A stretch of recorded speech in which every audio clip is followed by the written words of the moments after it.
Fox 45 News city council members and now Baltimore residents calling for more answers and less secrecy when it comes to the city's Safe Streets program.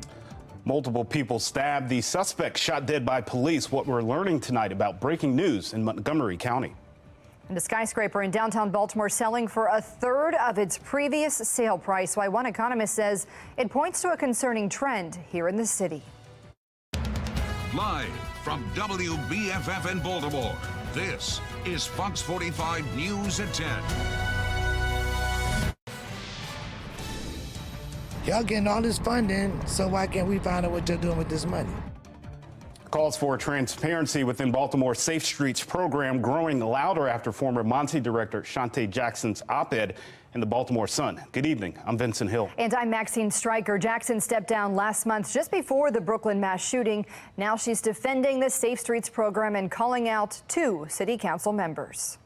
Shante Jackson is singling out Baltimore City Council members Eric Costello and Isaac Yitzi Schleifer in an op-ed in the Baltimore Sun. Both have been vocal, demanding transparency from Safe Streets and Mosby, trying to understand what policies are in place for the city's flagship gun violence intervention program, which we've been investigating for 2 years. This whole thing was a complete distraction, and that's what she was attempting to do.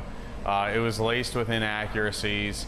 And that's really what we've seen from this individual since she started. Good evening and welcome to the Public Safety and Government Operations Committee meeting. During the Brooklyn mass shooting hearing July 13th, questions about the 5 mediations completed by 4 Safe Streets workers at the Brooklyn Day block party before the mass shooting.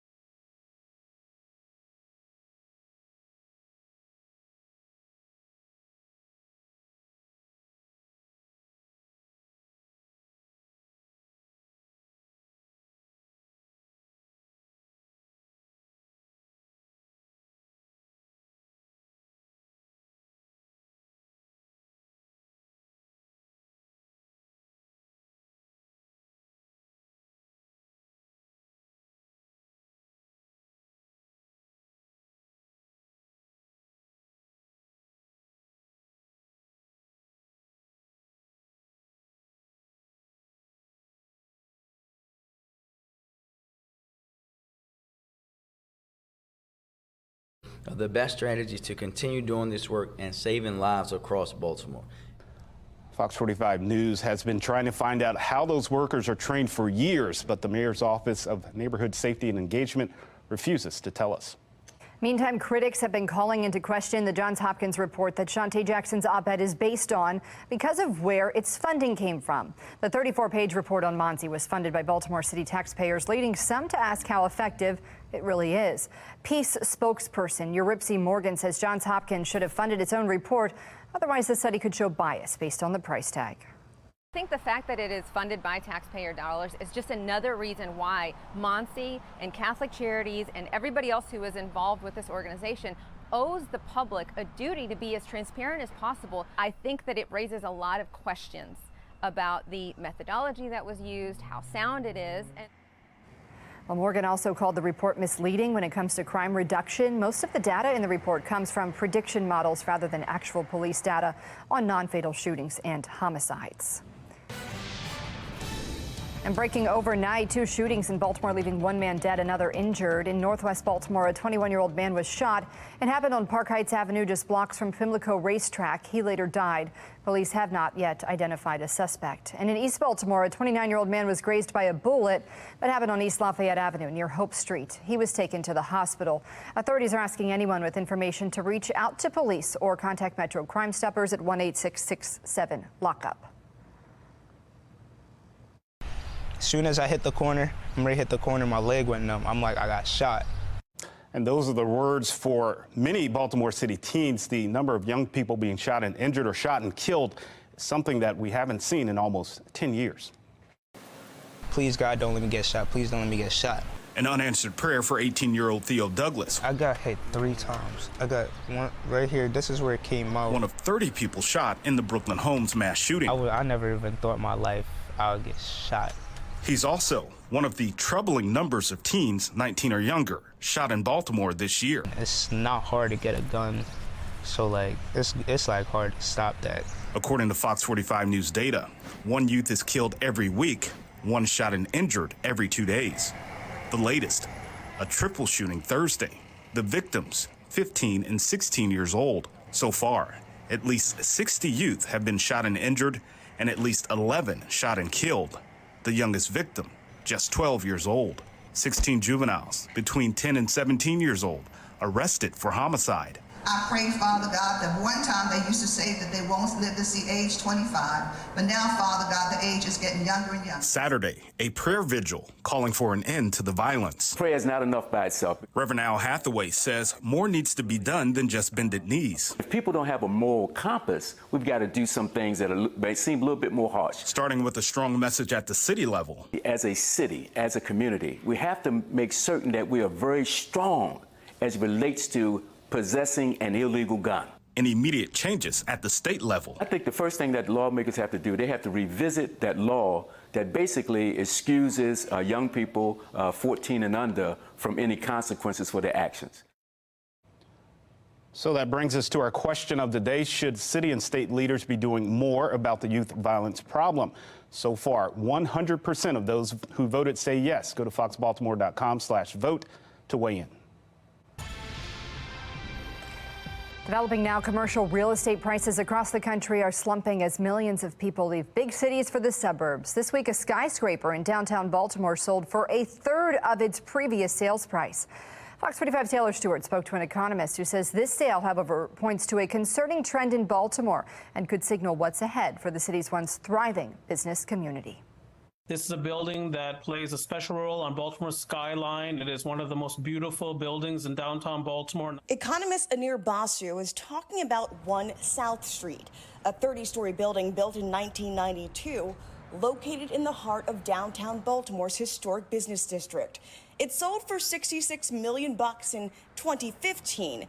But in a short sale earlier this week, a New York developer bought it for just $24 million. A third of its previous selling price. That is a massive loss of value. And let's keep in mind a couple of things. One, it's been an inflationary time. Everything has become more expensive, except apparently downtown office buildings. Just blocks away. Harbor Place, once an epicenter of good eats and shopping along the Inner Harbor, is virtually empty. A look at its directory archive from 2009 shows 107 vendors. Today, it's down to just 2. Some of the pathologies impacting the city, crime and grime and so on and so forth, and very high tax rate. High crime is why the owner of the Mount Vernon grocery store, Eddie's, decided to close the mainstay after 24 years. We had 2 knives pulled on us in the last year trying to stop shoplifters. And I don't want to expose my family nor my employees to that. And in Highland at Doc Smoke Shop, store owner Jody Rosoff fighting for her life when, for the second time in 6 months, she was robbed at gunpoint. Nobody wants to be afraid to come into their business. After 40 years, that was enough. Rosoff closing down Doc Smoke Shop for good. Basu says that is the price of high crime. Short sales, quick exits, and terrified business owners left to wonder, is doing business in Baltimore worth it? Put all of that together, we've got a problem. And of course, what this translates into ultimately is less tax collections for the city of Baltimore, which puts more pressure on the tax base to finance the operations of city government. Taylor Stewart, Fox 45 News. Well, Giant Foods is also considering closing stores in the Baltimore and D.C. region due to theft and violence. Last month, Fox 45 News reported Amanda was shot in the leg during a shootout in the parking lot of the Sinclair Street location. A mass stabbing in Montgomery County leads to a deadly police-involved shooting. What we're learning tonight. And a West Nile virus found in Maryland. We'll let you know where and what's being done about it. Plus, parents in one Maryland school district hosting an opt-out rally over gender issues.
Tonight, a group of Montgomery County parents are protesting a school policy that doesn't give students the option to opt out of lessons on gender and LGBTQ+ issues. Jay Korf from our sister station in Washington, D.C. reports.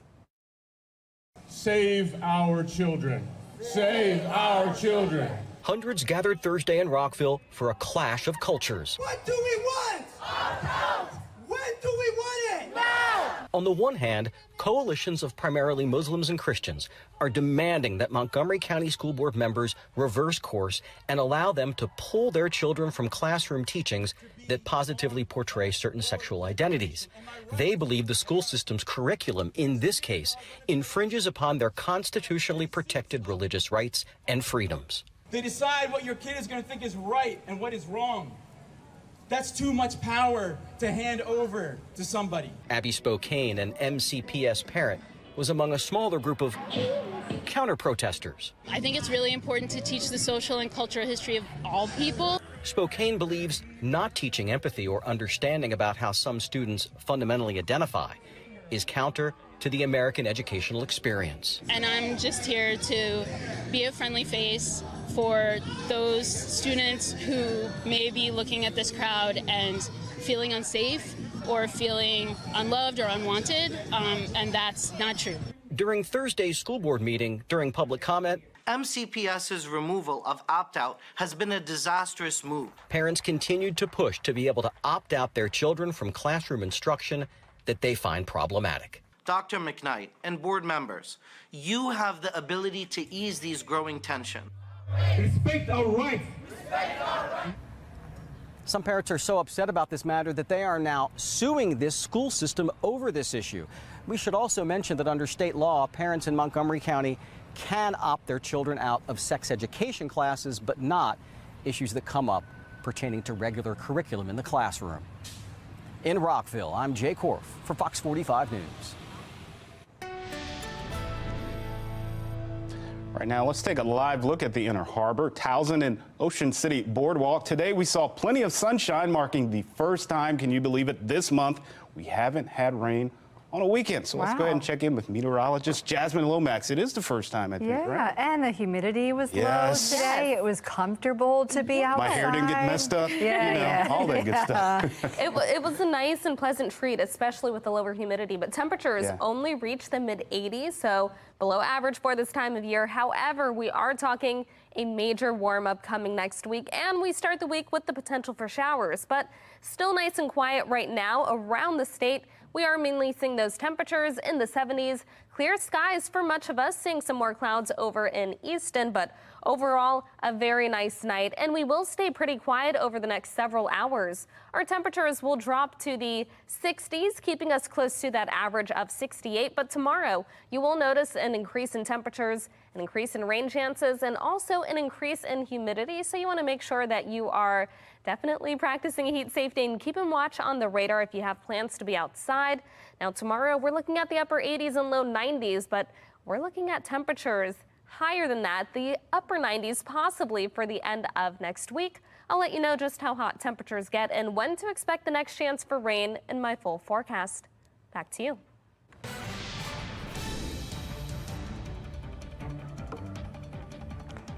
Clifton Park Pool is reopened in time for the weekend, but 2 other public city pools are expected to remain closed for the rest of the summer. In the meantime, police have reported kids breaking into those pools, and some city council members are butting heads with the mayor over getting them fixed. Councilman Zeke Cohen says the mayor should have set aside funding to repair the Patterson Park Pool and other facilities before the swim season began. The mayor says the councilman was among those who wanted to wait to make repairs after swim season. Taxpayer watchdogs saying the situation shows the city has serious management issues. It's all excuses, but I think you have to go to the leadership of the children who actually broke into the pool. This is the teen pool revolt in the summer of 2023. Now, look, we don't condone breaking and entering and law breaking, but I think, these kids, they're hot, they've had it, they just want to cool off, and this is their response to the unresponsive and broken city bureaucracy at Parks and Recreation, and ultimately the buck has to stop with Mayor Brandon Scott. Well, according to OpenTheBooks.com, more than $13 million was put towards pool repairs more than a year ago. Crews with the state will be spraying parts of Anne Arundel County this weekend after West Nile virus was found in 2 trapped mosquitoes. It'll happen around 7 o'clock tomorrow night near Crane Highway and Davidsonville Road. No cases have been found in people. The Department of Agriculture is advising residents to avoid being outside while that spraying is taking place. These cases are the first to be recorded in our country this year. Well, they were once Baltimore's top power couple, but now they're calling it quits.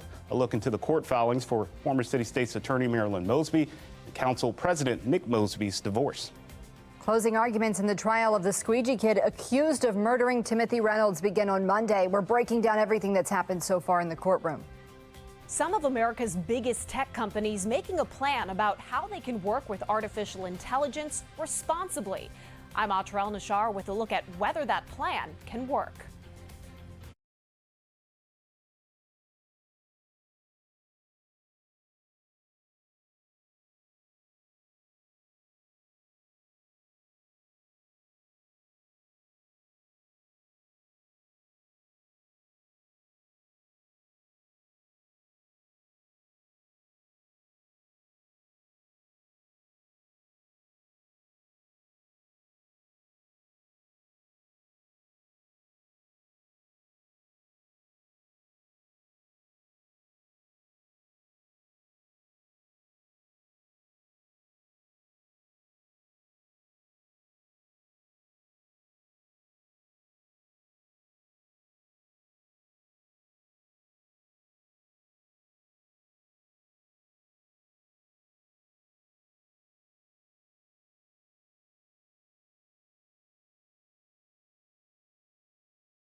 Taking a live look at the White House this Saturday night, the Biden administration announcing what it says is a first step towards regulating artificial intelligence.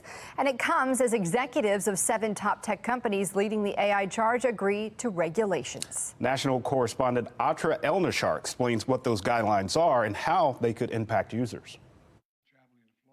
Leaders in the race to develop artificial intelligence putting their competition on pause for a moment Friday to agree to a set of ground rules. Amazon, Microsoft, Google, Meta, OpenAI, Inflection, and Anthropic voluntarily committing to 3 objectives. Ensure products are safe before introducing them to the public, build systems that put security first, and, perhaps the most important and difficult to achieve, earn the public's trust. I think we're all clear. Trust is fundamental to get the benefits of this technology.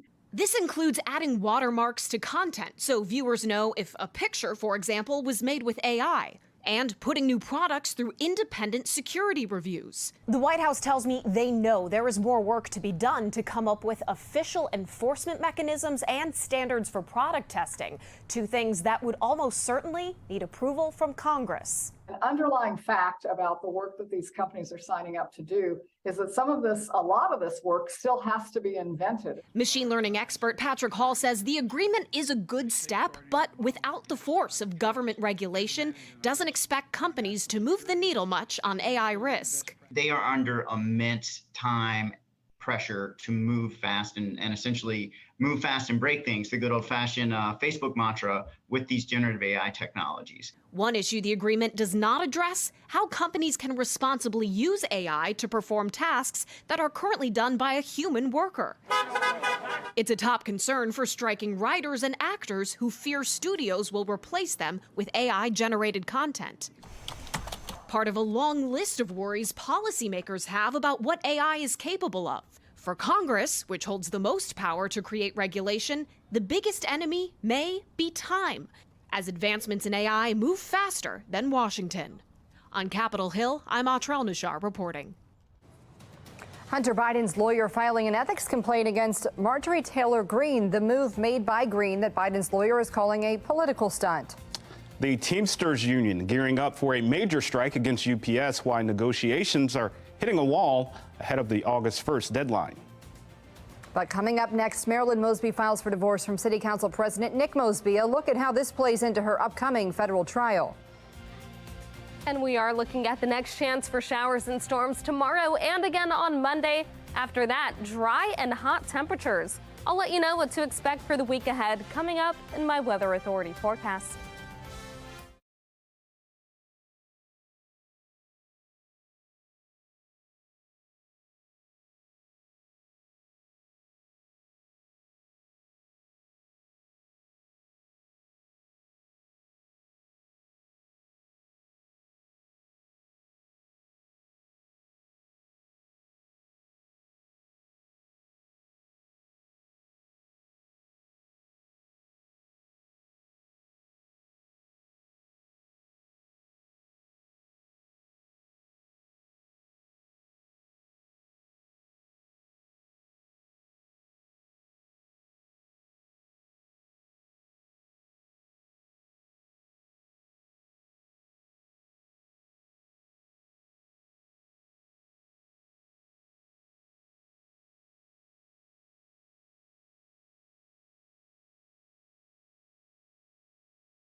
We're following some breaking news. Montgomery County Police are investigating a, quote, unprovoked mass stabbing that led to a deadly officer-involved shooting this morning. Police say they were called to two separate stabbings just about 10:30 this morning. Officials say there were 4 victims, 3 women and 1 man. Officers say they found the suspect holding a 12-inch butcher knife. He didn't listen to commands to drop that knife, and investigators say he lunged towards an officer. That officer fired multiple rounds. The man died at the scene. All 4 victims are expected to be okay. This is an ongoing investigation. Well, once Baltimore's top power couple, former City State's Attorney Marilyn Mosby and Council President Nick Mosby, are calling it quits in their marriage. This news comes as we get closer to the federal trial of the former City State's Attorney. Marilyn Mosby is facing 4 federal charges stemming from her purchase of 2 vacation homes in Florida.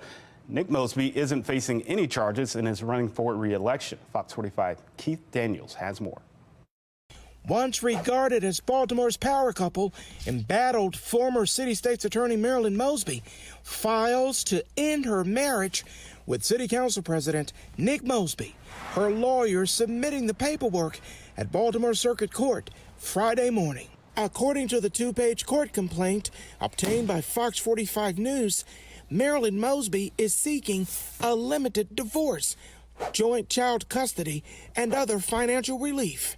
Under Maryland law, a limited divorce is the state's version of a legal separation, allowing spouses to settle issues like dividing assets and to establish child custody terms. The divorce comes during a busy, even turbulent time for the Mosby family. This is a very complicated dynamic you have here. Incumbent Nick Mosby battling Councilman Z. Cohen for his seat as City Council President. And later this year, Marilyn Mosby set to stand trial on federal charges linked to an alleged mortgage fraud and perjury, a case in which her husband is not charged but has come under scrutiny for his potential financial involvement in the case. Dr. Richard Vatz, so it's a very complicated matter, professor of political rhetoric at Towson University, on what role the couple's latest development could play in another Mosby matter. You have somebody who potentially could testify against Marilyn Mosby in a very material way. On the other hand, he has to be careful that he doesn't irritate her too much because he's going to be involved in divorce proceedings. I think it's a story because of the intertwining of her trial and a divorce proceeding. What does that motivate him to say or not to say? That's the critical question. Well, in a joint statement sent to Fox 45 after the news broke, Nick and Marilyn Mosby say, after careful consideration and much prayer, we have decided to end our marriage. We want to emphasize our commitment as strong co-parents moving forward. Meantime, the defense team for the former City State's Attorney wants separate trials for the charges that she faces. Her lawyers say a combined trial on the perjury and mortgage fraud accusations would, quote, confound the jury and could lead to improper convictions. Jury selection for her trial is set to begin on October 31st. Fox 45 News will bring you continuing coverage as we near Mosby's federal trial. You can get the latest on air and online at foxbaltimore.com. And looking ahead, the trial of the Squeegee kid accused of murdering Timothy Reynolds is set to continue Monday with closing arguments. Now, here are some fast facts of what we know happened so far. On Monday, July 17th, the jury was selected after the prosecution was denied a delay. On Tuesday, in opening statements, the prosecutor claimed Reynolds was outnumbered and outgunned by the defendant. In turn, the defense tried to paint Reynolds as the aggressor, not the victim. Wednesday, prosecution focused on BPD body camera and surveillance video capturing the moments before, during, and after Reynolds lost his life. The defense argued the video does not represent the rapid involvement of the situation when it slowed down. Thursday's focus, the medical examiner's report. It says Reynolds was shot 5 times, 3 of those in the back. His blood alcohol level was well below the legal limit, despite the defense's argument. Another important thing to mention, the jury has sent at least 2 notes to the judge saying they're struggling to hear what prosecutor Cynthia Banks is saying and see what she's showing. All right, and talk about wicked weather. Take a look at this heavy rain leaving Fenway Park Stadium steps looking like a waterfall. This happened during last night's Boston Red Sox versus New York Mets game. The water ankle deep in some parts of the stadium after going into a rain delay for 2 hours. The game was eventually suspended and rescheduled for today. No rain here today for once. Once. The humidity was better.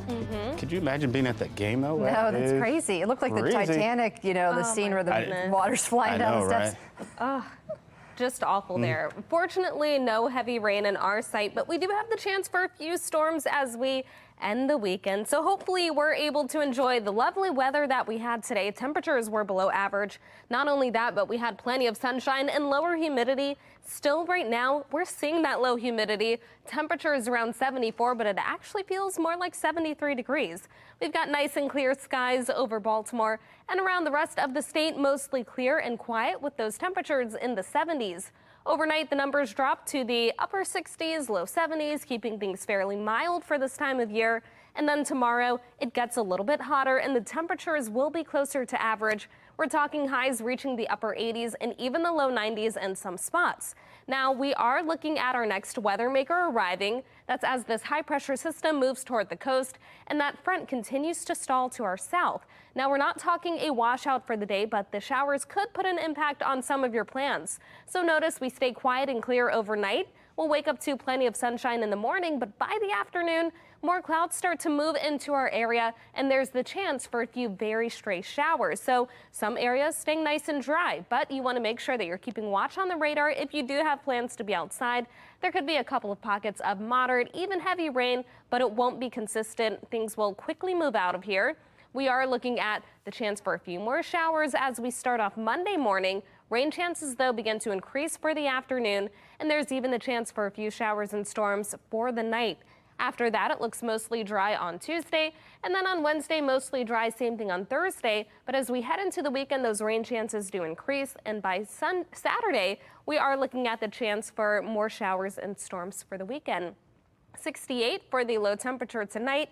We keep things nice and quiet, and then tomorrow, high temperatures reaching the upper 80s and low 90s. Temperatures will be higher, the humidity will also be a little bit higher, and we could have a few showers and storms at times, but again, not a washout tomorrow. Our rain chances are there once again on Monday. Scattered showers and storms possible. 86 for the high temperature, so below average. But then we jump to the 90s and we start a big warm up for the upcoming week. So 91 on Tuesday, that's followed by 96 on Wednesday. And we're talking some of the consistent high temperatures, the highest temperatures that we've had so far. So that's followed by 97 on Thursday, 98 degrees on Friday. And then we're still staying well above average on Saturday. Those temperatures will be in the mid 90s. It'll be humid, and we're looking at the next chance for scattered showers and storms.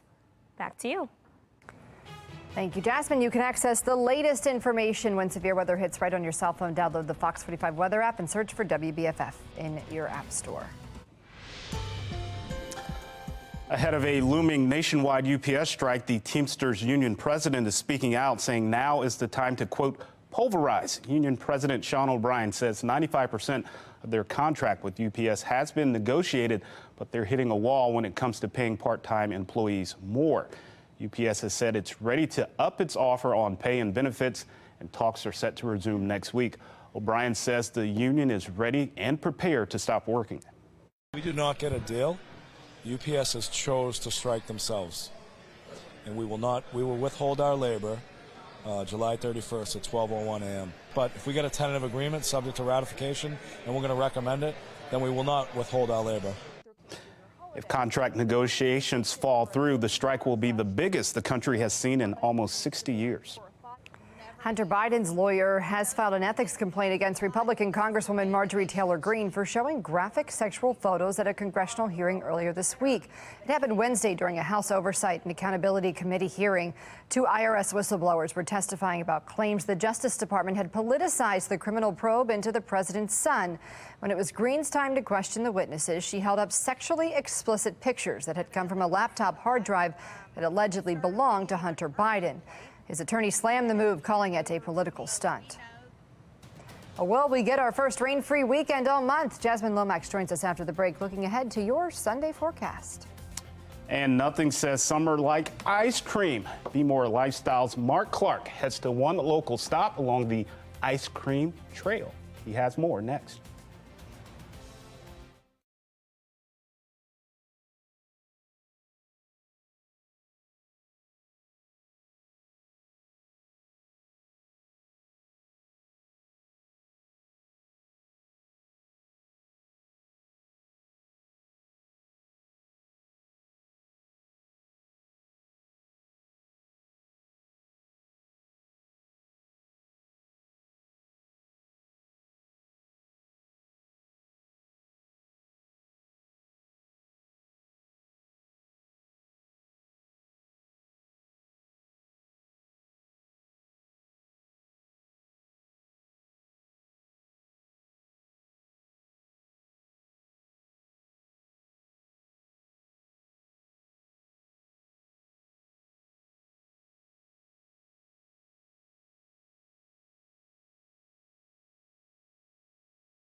Well, nothing says summer like ice cream. Yeah, vanilla is my favorite. Be More Lifestyle host Mark Clark had a perfect assignment at Jarrettsville Creamery in Delray for So Baltimore.